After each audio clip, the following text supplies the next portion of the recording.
So I've got a few minutes while my little ones are watching a show, and I wanted to sit down and talk about our history and science and Bible pick for next year. So a lot of the things I do have, but they are packed up because I'm not currently using them.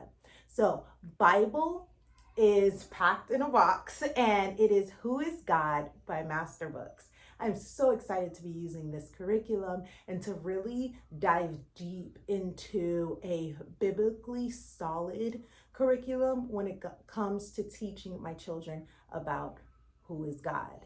Now, we this past year we just strictly read from the Bible for Bible, but as my oldest is entering into the 6th grade and my second is going into the 3rd grade, and then I have a kindergartner, so I thought it's the perfect time to do a curriculum for Bible, because I do want to get into apologetics and those types of things. So I am super excited to dive into Who is God. Yeah.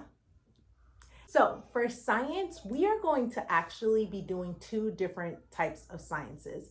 We're going to be doing geography, and we are going to be doing our Master Books Life, which has 3 sections. It has the world of plants, the human body, and the world of animals. And we are just currently working our way through each section. So we're going to continue to do this science. I believe we should be finished with it by next year, and by the end of this school year.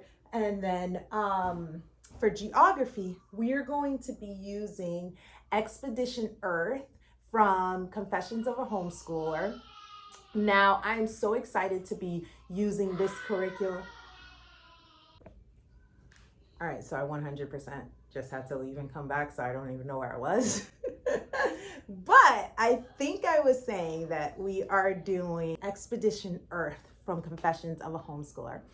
And this curriculum is just pretty much going to different, visiting different places and studying their animals and different things like the language that they speak there, and what the region looks like and different things like that. So we're going to be doing Expedition Earth, as well as we're going to continue with Learn the 50 States and Capitals with JDA.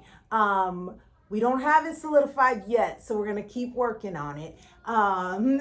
And so we're going to continue with that. And so that's what we're doing for geography. For history, you guys are going to think I'm crazy. So for history, we are doing 3 different history curriculums. I know, sounds insane. But the way that I have it planned out, and if you want a video on how exactly what the breakdown of how I'm going to be using these history curriculums, you can let me know, and I will do a video on just how I plan on breaking it down. But the way that I plan on breaking it down, really, it's not too much. It's not too overwhelming. But with history, I couldn't find a history curriculum that gave us a well-rounded view of history. And so I decided I'm homeschooling, I'm making myself. So we are going to be doing Story of the World, because we're studying that American history. And so we are going to be studying American history, and so we are going to be studying the early modern times.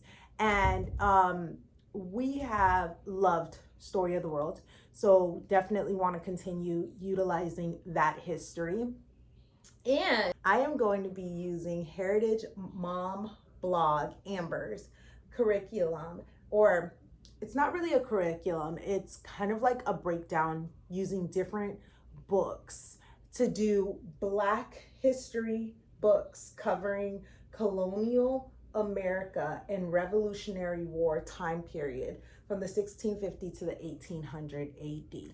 So we're going to be using her whole breakdown. She's got a whole blog with a whole breakdown of what books to use, what pages to read from those books. If you have kids between this age and that age, which readers to use with them, which to use as read alouds, how exactly you can break it up between terms, all the things.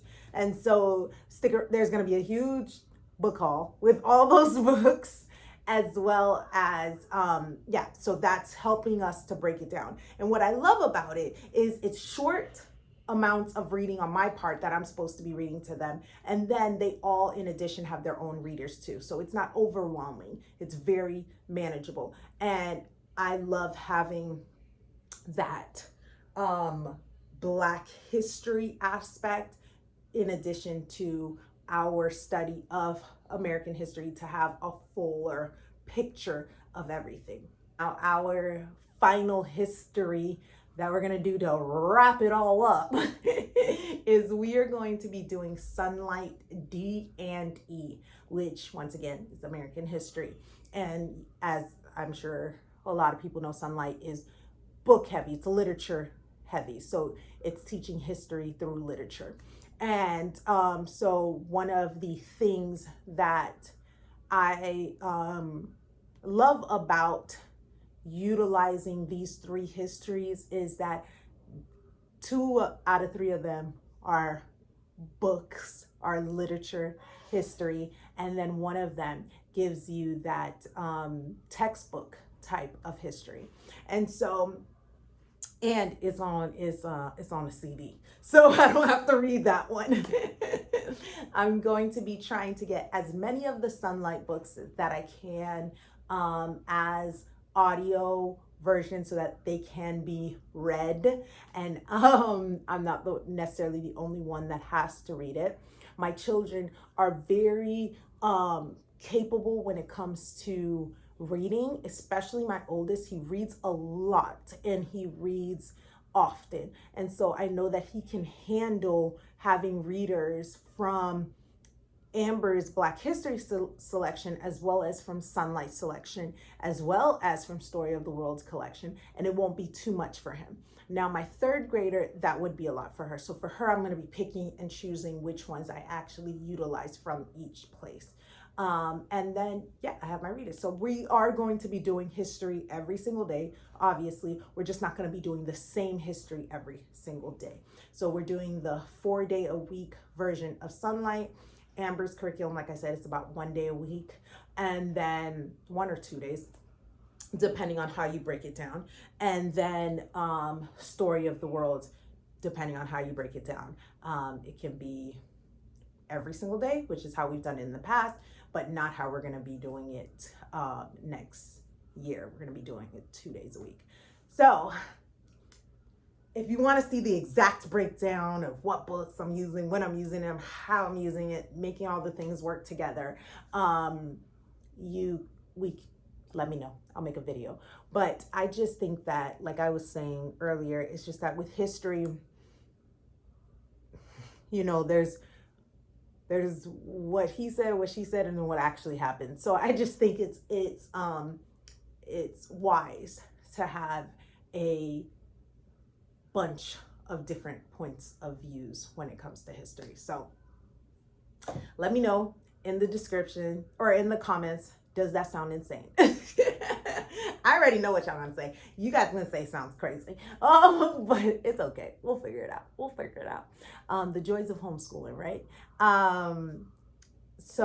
All right, so future Wendy here. I just wanted to say that I ended up deciding to do My Father's World, which incorporates Story of the World. So the future video will break it all down on how I plan on using those 3 histories. So that's our history and science picks and Bible picks for next year. I'm super excited for just how rich our year is planning on being. There's the plan and then there's what actually happens. So I'm just really excited for how it's turning out to look.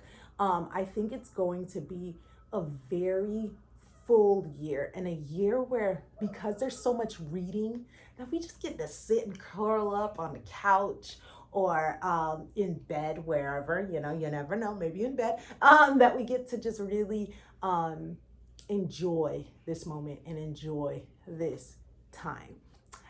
Anyways, thank you so much for joining me today. Let me know, what are your history picks for next year? And until next time, bye.